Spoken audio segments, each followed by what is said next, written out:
नमस्कार। Debate central में एक बार फिर आप सभी का स्वागत है। मैं हूं संजय उपाध्याय। 22 जुलाई से छत्तीसगढ़ विधानसभा के मानसून सत्र की शुरुआत होने जा रही है।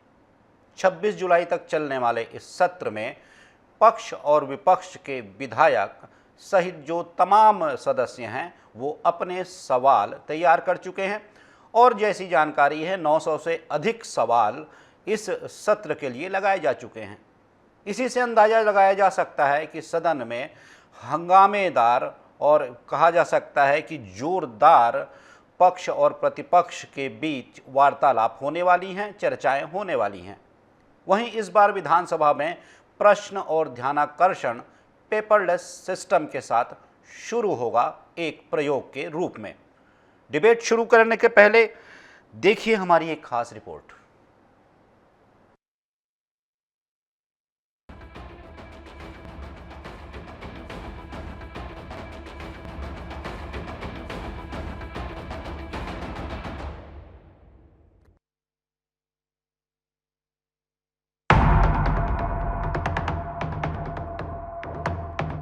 इस मॉनसून सत्र में राज्य सरकार कई महत्वपूर्ण संशोधन विधेयकों पर निर्णय ले सकती है, जिसमें धर्मांतरण कानून, नक्सलवाद पुनर्वास नीति संशोधन विधेयक आदि शामिल है। इसके साथ ही सरकार बजट के कई प्रावधानों को लागू करने की घोषणा भी कर सकती है। दूसरी तरफ कांग्रेस ने बिजली दर में बढ़ोतरी, बिजली कटौती, कानून व्यवस्था और खाद बीज जैसे मुद्दों को लेकर विधानसभा घेराव की तैयारी कर रखी है। सदन में धर्मांतरण भी एक बड़ा मुद्दा हो सकता है, जिसका खाका बनकर तैयार हो गया है। इसे रोकने के लिए सरकार इस सत्र में विधेयक ला सकती है। नक्सलवाद पुनर्वास नीति और आबकारी के नियमों पर सरकार संशोधन विधेयक ला सकती है। नई शिक्षा नीति पर भी विचार किया जाएगा। वहीं निकाय चुनाव में प्रत्यक्ष रूप से महापौर चुनने के लिए विधेयक लाया जा सकता है। साथ ही सरकार इस सत्र में बजट के कई प्रावधानों को लागू करने की घोषणा भी कर सकती है। मॉनसून सत्र में विपक्ष के हाथ ही सत्ता पक्ष ने भी अपनी रणनीति बनाने में जुट गई है। माना जा रहा है कि सत्ता पक्ष की ओर से विपक्ष के सवालों का पूरी मजबूती के साथ जवाब दिया जाएगा। उधर विपक्ष सरकार के 6 महीने के कामकाज का जवाब मांगने की तैयारी में जुटी हुई है। सरकार ने जो 7 महीने की छोटे से कार्यकाल में बहुत सारे वादे पूरे कर दिए, मोदी जी की गारंटियाँ को पूरा कर दिया। जिस प्रकार से महतारी वंदन की राशि जो कांग्रेस कहती थी कि नहीं जाएगी खाते में, वो लगातार जा रही है। 3100 रुपये कांग्रेस कह रही थी नहीं मिलेगा, लेकिन मिल रहा है। 21 क्विंटल की खरीदी नहीं होगी कांग्रेस कहती थी, लेकिन हो रही है। रामलला जी की दर्शन की योजना हम शुरू नहीं करेंगे कांग्रेस कहती थी, लेकिन हमने कर दिए। तो ऐसे सभी कार्यों की भी समीक्षा होती है और उसके बारे में भी चर्चा होती है। कुल मिला के ये सत्र प्रदेश की जनता को समर्पित हो, ऐसी हम शुभकामना प्रेषित करते हैं। देखिए, भारतीय जनता पार्टी सरकार के खिलाफ 6 महीने की नाकामी है, वादा खिलाफी है। जिस प्रकार से आपराधिक घटनाएं बढ़ी है, मॉब लिंचिंग की घटना हो रही है, गौ माता सड़कों पर घूम रही है, बलौदार में आगजनी की घटना हुई है, बिजली दर में बढ़ोतरी हो गया है, अतिथि शिक्षकों को नौकरी से निकाल दिया गया है और लगातार हड़ताल चल रहे हैं, किसानों को खाद भी नहीं मिल पा रहा है। ऐसे बहुत सारे मसले हैं, जनता से जुड़े मामले हैं और इसको लेकर कांग्रेस जो है जनता की आवाज़ सदन में उठाएगी। 5 दिन का मानसून सत्र आकार में भले ही छोटा लगे, लेकिन मुद्दों के हिसाब से काफी गर्माहट पैदा करने वाला दिखाई दे रहा है। विधेयकों, संशोधन विधेयकों के साथ ही सरकार विपक्ष के सवालों के निशाने पर भी होगी। इन चर्चा और मुद्दों के मंथन के बाद जनता के लिए क्या निकल कर आता है, यह तो देखने वाली बात होगी। Bureau report, D news plus, Raipur.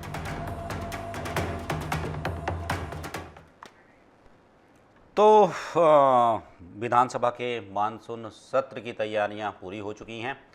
जैसा हम रिपोर्ट में भी दिखा रहे हैं, बहुत से ऐसे मुद्दे हैं जिन पर कि सरकार संशोधन विधेयक ला सकती है। कुछ कानून ऐसे हैं जिन पर कि एक बार फिर से विचार मंथन हो सकता है। कुल मिलाकर जैसा कि बात कर रहे थे, भाजपा के प्रवक्ता कह रहे थे कि ये जो सत्र है वो जनता को समर्पित होगा और तमाम जनता से जुड़े विषय, खासकर जिनकी मैं बात कहूँ और जो मैं सुन रहा हूँ कि जो सरकार ने वायदा किया है प्रदेश की जनता से अपने घोषणा पत्र के माध्यम से, उन वायदों को कैसे पूरा किया जाए। संभव है कि उन पर भी खासी पहल इस सत्र के दौरान हो। और भी बहुत से ऐसे विषय हैं जो कि औपचारिक होते हैं, जो कि विधि से संबंधित होते हैं और उन्हें करना जरूरी होता है जब सत्र की शुरुआत होती है। वो भी सब काम, शासकीय कामकाज भी निपटाए जाएंगे। लेकिन नज़र सभी की लगी रहती है कि इस सत्र से प्रदेश की जनता के लिए निकल कर क्या आने वाला है। जो माननीय हैं जब वो सदन में बैठेंगे, चर्चा करेंगे, बहस करेंगे और बहुत से दृश्य देखने को मिलते हैं, तब कुल मिलाकर इन सब के बाद कैसा तत्व, कैसा सत्व जनता के लिए निकल कर आता है, क्या कुछ कुल मिलाकर मंथन से निकलता है, तो इस पर आज हम चर्चा करेंगे। पहले आपका मैं परिचय करवा दूं अपने खास मेहमानों से जो इस चर्चा में जुड़े हुए हैं मेरे साथ। गोपाल सामंतो जी हैं, प्रवक्ता हैं भारतीय जनता पार्टी के। गोपाल जी, आपका स्वागत है। संजय देवांगन जी हैं, प्रवक्ता हैं कांग्रेस के। संजय जी, आपका भी स्वागत है। साथ ही साथ राम अवतार तिवारी हैं, वरिष्ठ पत्रकार हैं, वो भी हमारे साथ जुड़े हैं। आपका भी बहुत बहुत स्वागत है राम अवतार जी। तो कुल मिलाकर जो बातें हो रही हैं, जैसा देखिए अब सत्र में क्या होने वाला है, कौन से संशोधन विधेयक आएंगे और किस पर चर्चा होगी, कौन से विषय होंगे, ये तो बात भविष्य की है और ये तो जब सदन की कार्रवाई शुरू होगी तभी पता चलेगा कि क्या कुछ निकल कर आता है। लेकिन गोपाल जी, जैसा कि पार्टी के भीतर बात होती है, चीज़ें होती हैं, सरकार की आप तैयारियां देख रहे हैं, आज कैबिनेट की मीटिंग भी शुरू हुई, तो क्या कुछ देख पाते हैं कि इस सत्र से, जैसा भाजपा ही कह रही है, कि जनता के लिए क्या निकल कर आएगा, क्या सोचते हैं? संजय जी, पहली बात तो यह है कि जो बच्चा वर्ष भर पढ़ाई करता है उसको एग्जाम के दिन पढ़ाई करने की जरूरत नहीं होती जी। ऐसे ही भारतीय जनता पार्टी की सरकार जिस दिन से बनी है छत्तीसगढ़ में, उस दिन से भारतीय जनता पार्टी की सरकार जनता के सरोकार के काम करते जा रही है। चाहे वो 3100 रुपए में खरीदी का मामला हो, चाहे वो महतारी वंदन योजना में महिलाओं को और माताओं बहनों को तत्काल प्रभाव से उनके मानदेय को प्रदान करना हो, चाहे वो 18 लाख आवास के मामले हो, ऐसे तमाम मुद्दे पर, नक्सल गतिविधियों पर रोक लगाने की बात हो, ऐसे तमाम मुद्दे पर छत्तीसगढ़ में भारतीय जनता पार्टी की सरकार आदरणीय विष्णुदेव साय जी के नेतृत्व में पहले दिन से कार्य कर रही है। तो हमें कोई प्रश्नों से या हमें किसी तरह के कांग्रेस की घेराबंदी से कोई डर नहीं लगता। हाँ, ये जरूर है, कांग्रेस की ये पूरी घेराबंदी जो हो रही है वो भूपेश बघेल को बचाने के नाम से हो रही है। बेनकाब भूपेश बघेल को बचाने के चक्कर में या कांग्रेस की साख गिरने से बचाने के चक्कर में सारी घेरेबंदी करने की कोशिशें ये कर रहे हैं, जिसमें कई तरह की ये साजिश भी कर रहे हैं पिछले 3-4 महीनों से, और उनके कई साजिश बेनकाब भी हुए जनता के सामने। और मेरा कांग्रेस के साथियों से निवेदन इतना ही है कि विधानसभा गणतंत्र के मंदिर होता है, यहाँ लोगों के भावनाओं का और लोगों के सरोकार के काम होते हैं। उस सरोकार के को होने दे, वहां बाधा ना पहुंचाए और भ्रम की स्थिति ना उत्पन्न करे और जनता के प्रति अपने उत्तरदायित्व को समझने की कोशिश करे और उत्तरदायित्व को समझने की कोशिश करते हुए काम करे, ना कि बिना मतलब के, बिना सिर पैर की बातें करें, बिना तथ्यों के आरोप लगाएं और आरोप लगा के सरकार को घेरने की कोशिश करे या कामकाज को बाधा पहुंचाने की कोशिश करे। क्योंकि अगर विधानसभा चलता है उसमें जो खर्चा होता है वो खर्चा जनता का खर्चा होता है। जी बिल्कुल, ठीक है। संजय जी, आप सुन रहे होंगे जो गोपाल जी कह रहे थे, कुछ बड़े बिंदु थे। पहला तो वो कह रहे हैं कि आप राजनीति मत करिए सर, सदन है, जनता के लिए काम होना है, आप सहयोग करिए, लब्बो-लुआब यही है। दूसरी बात ये है कि आप साजिश कर रहे हैं, कुछ ऐसी बातें कही उन्होंने, गोपाल जी ने। कुल मिलाकर ये है कि जब सत्र चल रहा है और भाजपा ये बता रही है कि हमने तो साहब ये सब कर लिया है, तो आप किन विषयों पर सरकार को घेरेंगे सदन के भीतर और उसके पहले सदन के बाहर आप मुद्दे क्या लेकर जाएंगे? सर्वप्रथम तो आप सभी को मेरा जय जोहार, जय छत्तीसगढ़ जी। हम जनता की आवाज, विपक्ष में बैठे जनता की आवाज है, जो जनता की पीड़ा है छत्तीसगढ़ में, जो इनकी 7वां महीना चल रहा है इनके शासन की, ये 7 महीने की जो नाकामियां हैं, इनको हम प्रश्न है वहां पर उठाएंगे। और इनकी जो 7 महीने के अंदर में इन्होंने जो बिजली बिल में बिजली की दर पे बढ़ोतरी, बिजली की कटौती, कानून व्यवस्था, खाद के मामले को लेकर के, बलौदा बाजार है, कवर्धा है, बहुत सारी ऐसे मुद्दे हैं जो 7 महीने में इन्होंने वो इतिहास रचा है जो छत्तीसगढ़ में कभी ऐसी परिस्थिति नहीं हुई थी। बलौदा बाजार ऐसा एक इतिहास में दर्ज हो गया है जो छत्तीसगढ़ के शांत फिजा को खराब किया है। तो ऐसी बहुत सारे ऐसे मुद्दे हैं और हम जनता की आवाज है और जनता के साथ कहीं गलत हो रहा है तो उसके लिए हम सदन में बिल्कुल आवाज उठाएंगे, क्योंकि सदन के कार्यवाही को पूरा छत्तीसगढ़ देखता है, सभी देखते हैं और जो जनता चाहती है, जो जनता की आवश्यकता है, उसके लिए कांग्रेस वहां पर डट करके लड़ेगी और बिल्कुल बातों को रखेगी और उसके मांग को पूर्ण कराएगी। ठीक है। राम अवतार जी हमारे साथ जुड़ चुके हैं। राम अवतार जी, आपका स्वागत है। देखिए, जैसी मेरी चर्चा हो रही है प्रवक्ताओं से, भारतीय जनता पार्टी के प्रवक्ता हैं, कांग्रेस के प्रवक्ता हैं, भी आप जुड़े हैं। मैं संक्षेप में आपको बता दूं, हालांकि आप जानते हैं प्रवक्तागण जो कह रहे थे, तो वही एक विषय है कि जो कांग्रेस कह रही है कि जो कुछ मुद्दे हैं जिनको लेकर वो सरकार को घेरेगी, सदन के भीतर भी, सदन के बाहर भी। सदन के भीतर बीजेपी ये कह रही है कि जिस तरीके से उसने 7 महीने में काम किया है तो उसे सदन के भीतर किसी बड़े विरोध का उस तरीके से सामना नहीं करना पड़ेगा। ये भी कहा जा रहा है कि विपक्ष इस पर राजनीति ना करे, सदन की कार्यवाही में सहयोग करे, क्योंकि जनता से जुड़ा विषय है, जन जन से जुड़ा विषय होता है। तो आप किस तरीके से देखते हैं राम अवतार जी, जैसा कि ये सत्र आने वाला है, क्योंकि अब देखिए इसके पहले जो हुआ था, अब सरकार ने लगभग 7 महीने का समय पूरा कर लिया है और यहाँ से अब शुरू होती हैं कुछ उम्मीदें कि भाई 7 महीने का जो कार्यकाल होता है, ठीक है, आपने एक रास्ता बना लिया, आपने अपने लक्ष्य का निर्धारण कर लिया, आपने जो तमाम आश्वासन दिए थे उस दिशा में चलने के लिए एक रणनीति तैयार कर ली, तो अब इसे मूर्त रूप में कैसे परिणित करेंगे? इस सत्र में क्या इसकी झलक दिखेगी राम अवतार जी?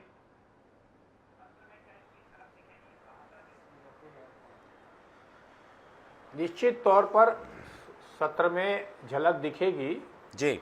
वो इसलिए कि 7 महीने का कार्यकाल लगभग शायद जी का खत्म हो रहा है जी।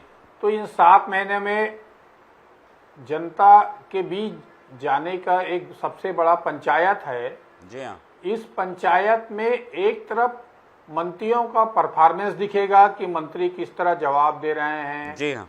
विभाग में कितनी पकड़ है, विभाग में होने वाली निचले स्तर की गड़बड़ियों में किस तरह रोक लगाने में सफल हुए हैं और विपक्ष के जो तीर हैं उसका सामना किस तरह करेंगे। जी।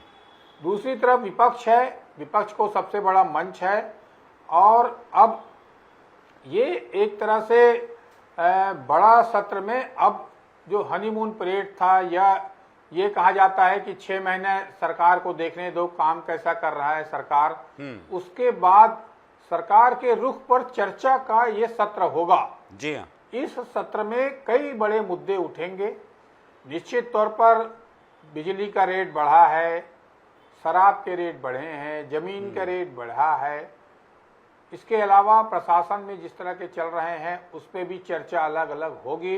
बलौदाबाजार में एक बड़ा घटना हुआ है, धरना प्रदर्शन तो अलग अलग संगठन अब शुरू करने वाले हैं। कांग्रेस जो है कानून व्यवस्था के मुद्दे पर घेरने की तैयारी में है जी। संविदा वाले भी एक तरह से बड़े विधानसभा घेराव की घोषणा प्रदेश स्तर पर लोग एकत्रित हो रहे हैं। तो ये सत्र में जो सरकार का रुख क्या है, सरकार जो है आंदोलन प्रदर्शन धरना और अपने वचन पत्र में दिए गए वादे जी को निभाने में कितने तरीके से सफल हो रही है, किस तरह का जवाब आएगा। जी। जो जवाब आना है सदन से, मंत्रियों से, वो एक तरह से ये बताएगा कि सरकार का रुख क्या है, सरकार क्या करने वाली है जी और सरकार का परफॉर्मेंस कैसा होगा। जी। क्योंकि आगामी कुछ महीने बाद नगरीय निकाय चुनाव है, तो नगरीय निकाय चुनाव को देखते हुए भाजपा भी तैयारी में लगी है, कांग्रेस भी तैयारी में लगी है। जी। कांग्रेस के लिए विधानसभा चुनाव में हार, लोकसभा चुनाव में हार के बाद अब शहरी सत्ता के जो चुनाव होना है वो एक बड़ी अग्नि परीक्षा है जी। उसके देखते हुए हो हल्ला हंगामा और सरकार को घेरने की कोशिश करते हुए दिखेंगे। जी हाँ। दूसरी तरफ सत्तारूढ़ दल है जो वादे किए थे उन कुछ वादों को पूरा किए हैं, उन वादों के पूरा करने का पीठ थपथपाएगी अपने कि हमने ये किया है वो किया है। जी। अब किस तरह करेंगे ये एक समझ आएगा। इसके बीच इस बार विधानसभा में सवालों की संख्या बहुत ज्यादा है जी। कांग्रेस से ज्यादा भाजपा के विधायकों ने सवाल उठाया है, सवाल लगाया है, तो उसका जवाब कैसा आता है सरकार की तरफ से। ठीक है, और ठीक है रावतर जी, मैं आपके पास लौटता हूँ। आपने जो विषय उठाए हैं, मैं गोपाल जी से थोड़ा पूछ लूँ। मैं आपके पास लौटूंगा। गोपाल जी, जैसे आप सुन रहे हैं कि सबसे ज़्यादा सवाल बहुत ज़्यादा सवाल लगे हैं, सबसे ज़्यादा तो ना कहें, लेकिन भाजपा विधायकों के भी बहुत से सवाल लगे हैं। निश्चित रूप से अगर उनके सवाल हैं तो कोई बातें होंगी, अपनी सरकार से ही पूछेंगे वो। दूसरी बात, जो सबसे बड़ी बात है, जैसा कि सरकार ने बहुत सी गारंटियाँ दी हैं, जिन गारंटियों को पूरा करने के लिए भी उसके ऊपर की एक गारंटी दी है जो मोदी की गारंटी है, जो कि गारंटी को पूरा करने की गारंटी है। तो क्या इस सत्र में, क्योंकि आप कह रहे हैं कि आप तो पहले दिन से भाजपा पढ़ाई करती है, तो एग्ज़ाम में जाकर बहुत कुछ करना नहीं पड़ता है, एग्ज़ाम के समय बहुत ज़्यादा भार नहीं होता है, लेकिन जैसी बातें हो रही हैं, अलग अलग दबाव समूह होते हैं राजनीति में, दबाव समूह अपनी कुछ मांगों के लिए, अपने समूह की बेहतरी के लिए, बेटरमेंट के लिए सरकार पर एक तरीके से दबाव बनाते हैं। वार्ता के बाद दबाव की स्थिति बनती है, आंदोलन होते हैं, कुल मिलाकर ये सारी चीज़ें होती हैं। तो ये सरकार, सभी सरकार कमोबेश इस दौर से गुजरती है जब ये दबाव समूह उनके सामने होते हैं। इन गारंटियों को पूरा करने के लिए भी क्या कोई बड़ा ऐसी बातें या फिर कोई ऐसी पहल आप करने जा रहे हैं सत्र के दौरान कि ये गारंटियां समय सीमा के भीतर निर्धारित लक्ष्य के तहत पूरी की जा सकें? संजय जी, पहली बात ये समझ लीजिए कि इस सत्र में 966 क्वेश्चन लगे जी। ये तो सार्थक प्रयास है, तो सकारात्मक बातें हैं।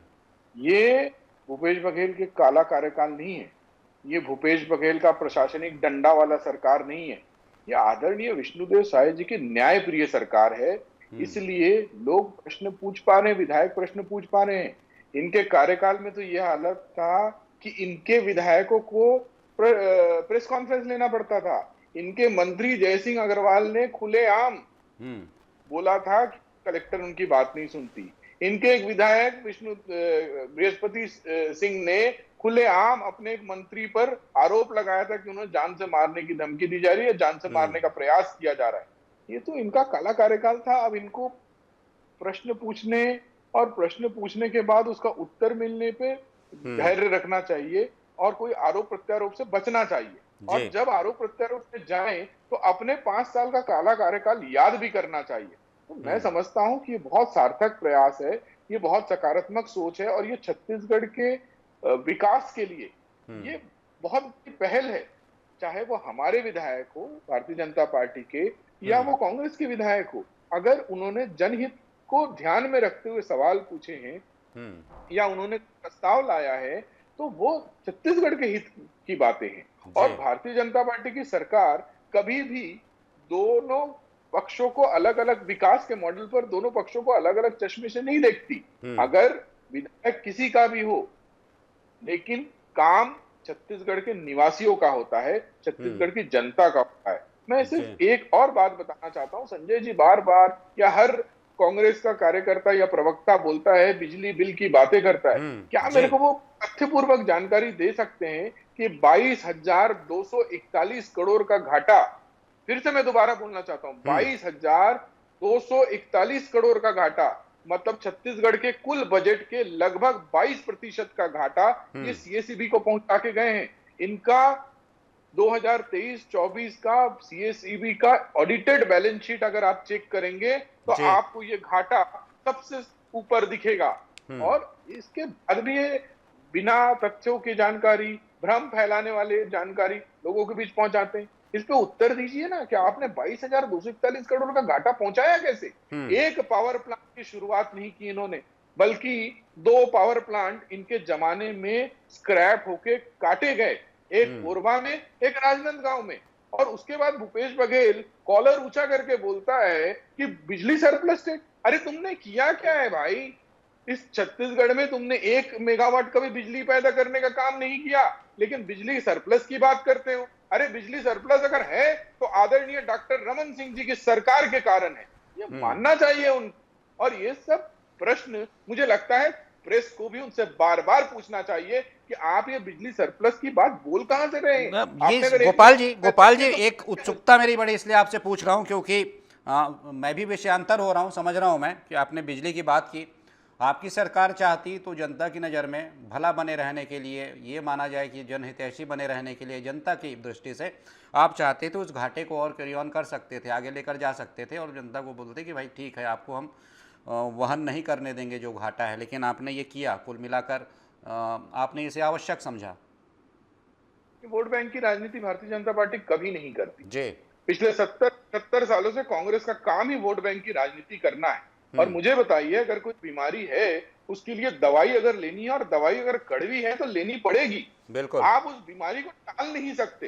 ये तो कांग्रेस के 5 साल के शासन का नैतिक आधार बनता है इनको कि इनको इस बात का जवाब देना चाहिए। और कांग्रेस को भारतीय जनता पार्टी तो छोड़िए, छत्तीसगढ़ की जनता ने इनको हर जगह पे उत्तर दिया है। भूपेश बघेल को राजनांदगांव में हराया है, उनके गृह जिले दुर्ग में लोकसभा में 3.5 लाख वोटों से ये पीछे रहे। इनको जवाब देना चाहिए इन सब बातों का कि आखिर किस बात पे इन्होंने इतने मजाक और मस्ती के रूप में सरकार चलाई और काला कार्यकाल छत्तीसगढ़ की जनता को दिखाया। संजय जी सवाल की लंबी लिस्ट है, दोहराऊंगा, समय ज्यादा होगा। आपने सुना होगा, सीधे आप जवाब दे लीजिए संजय जी।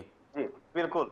सामंतो जी को मैं बताना चाहूंगा, इन्होंने कहा कि अगर बीमारी है तो दवा कड़वा होगा तो भी लेना पड़ेगा। ये महतारी वंदन योजना की पैसा कहां से ला रहे हैं?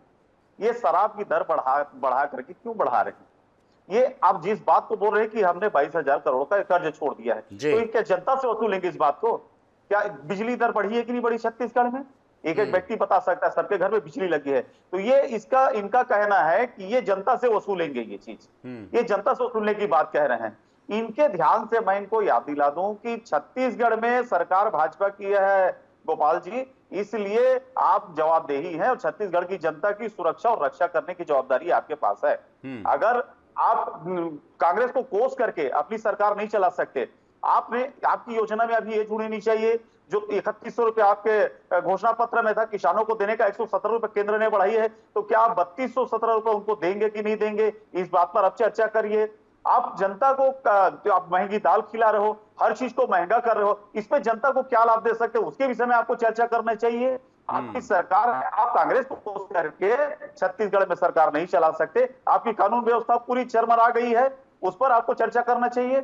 आपने शराबबंदी की बात कांग्रेस शासनकाल में आपने शराबबंदी की बात कह करके 1 से लेकर के 100 तक की शराबबंदी की बात, माताओं की पीड़ा को इतना समझ रहे थे, लेकिन आपकी सरकार आई तो शराब के रेट बढ़ा दिए। आपने शराब भट्टियों में बैठ करके पीने की व्यवस्था कर दिए। तो ये माताओं के साथ आपका कौन सा व्यवहार है, कौन सा रूप है?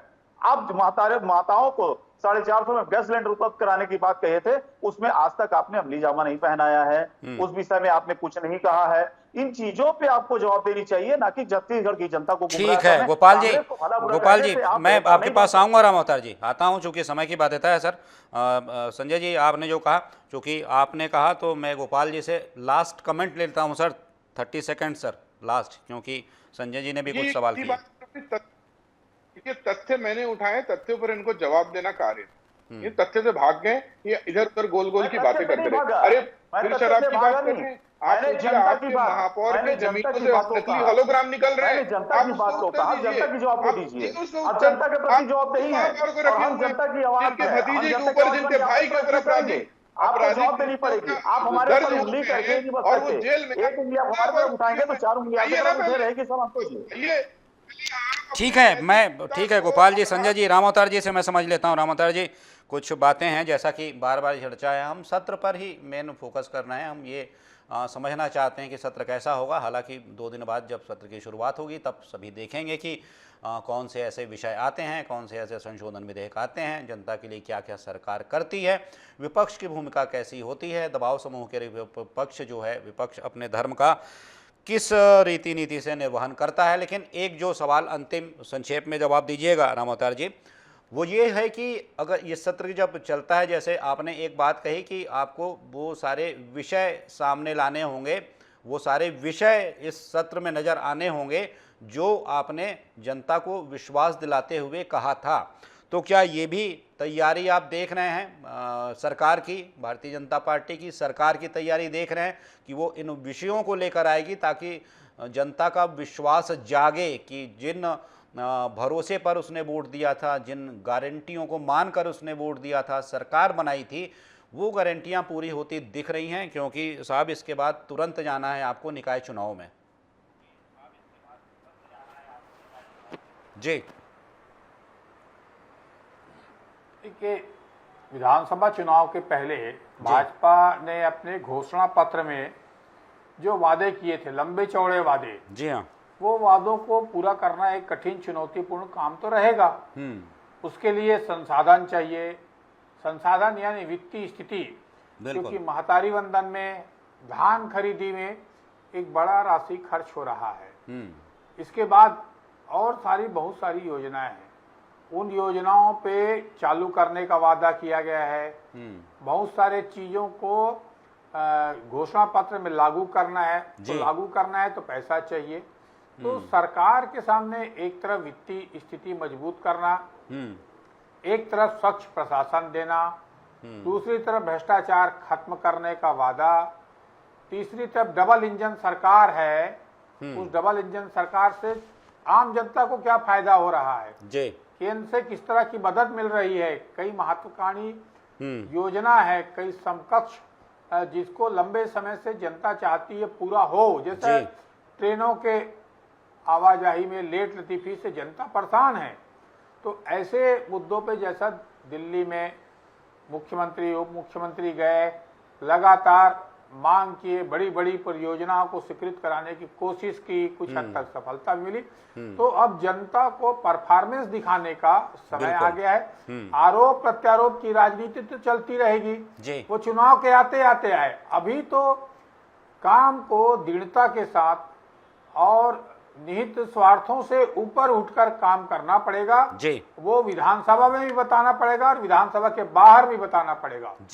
तभी सरकार सही तरीके से दौड़ती हुई दिखेगी। और एक मजबूत विपक्ष की जरूरत हर समय रहती है। छत्तीसगढ़ में मजबूत विपक्ष है या नहीं है, ये भी विधानसभा सत्र के दौरान देखने को मिलेगा। बिल्कुल ठीक है।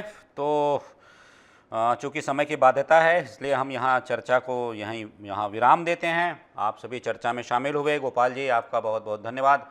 संजय जी, आपका बहुत बहुत धन्यवाद। और राम अवतार तिवारी जी, आप भी जुड़े हमारे साथ, आपका भी बहुत बहुत धन्यवाद।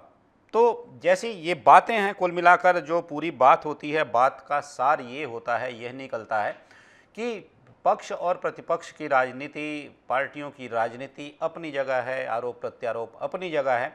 लेकिन जब आप लोकतंत्र के इस मंदिर में पहुंचते हैं, जब खासकर सत्र चलता है, जब इस मंदिर में आप पहुंचते हैं, पहुंचकर जब जनता के लिए आप ढेरों बातें करते हैं और जनता के हित कर होने का आप दावा करते हैं, तब यह सत्र ही कहीं ना कहीं एक प्रतिबिंब होता है, वो छाया होती है जो दिखाती है कि भाई आपकी भूमिका कैसी रही जब आप जनता का भविष्य गढ़ने के लिए सदन में बैठे हुए हैं एक दूसरे के सामने। तो कुल मिलाकर जो आपसी, जो मैंने पहले ही कहा, जो राजनीति है, आपसी जो भी रंजिशें हैं, रंजिश तो ना कहूँ, जो राजनीतिक प्रतिद्वंदिता है, उसे भूलकर जनहित के लिए इस सत्र में कितना और क्या काम किया गया, यही मायने रखता है। और वास्तव में लोकतंत्र के इस मंदिर से निकलने वाला यह संदेश ही सबसे बड़ा होता है।